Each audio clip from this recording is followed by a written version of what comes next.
These marches represent step one. And step one is simply recognizing that climate change is occurring and we need to tackle climate change. Because over the past few years, in every election that I've run here in Parry, South Muskoka provincially, it's been a challenge to get the general public, the majority, to appreciate, to acknowledge and recognize that climate change needs to be tackled. And that hasn't been happening, but it is now. So we need to celebrate that. That's step one. That is step one, and we're there. Right? You walk down the streets of Parry Sound, Sundridge, Bracebridge, Gravenhurst, people accept, yeah, climate change is happening. I get it. Let's move on. And that there is step two. Every day that we continue, we have to look at what is going on. When I go door to door in between election cycles, during the election, there's I don't want to say anxiety, but there's definitely this concern about what are we going to do? I accept that climate change is happening, but what's next? I want to act. And that's where we have something called barriers and benefits. People accept the benefits to tackling climate change.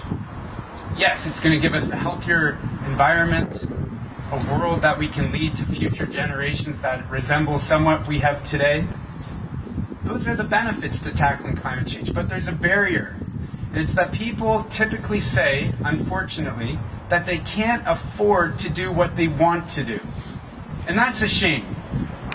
That is a shame, because right here in Parry Sound, up in Sundridge, Bracebridge, Severn Bridge, all parts of our riding of Parry South Muskoka, I have seen at the door people handing me their home heating bill.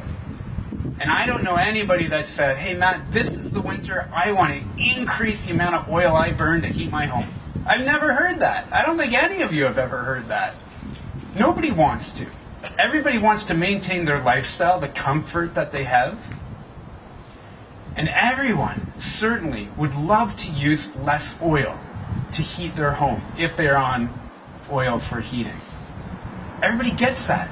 They want to use less, they're paying less, and they're not producing as much carbon. Because really, what is tackling climate change about? It's about using less, maintaining our lifestyle and producing less carbon. Unfortunately, people can't do that because they can't afford to use less.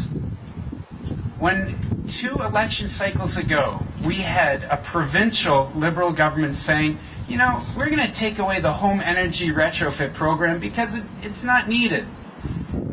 That was irresponsible.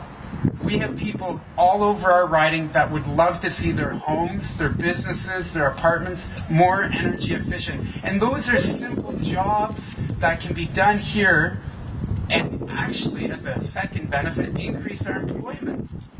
We can have blown-in insulation, better windows, more energy-efficient structures to make it that we use less. And we say, what are we going to do? Well, these are the things we can do. We can make our buildings more energy efficient, using less energy to maintain the lifestyle we have. And secondly, because I love it when people say, what can we do? And I want to give specific reasons, specific answers.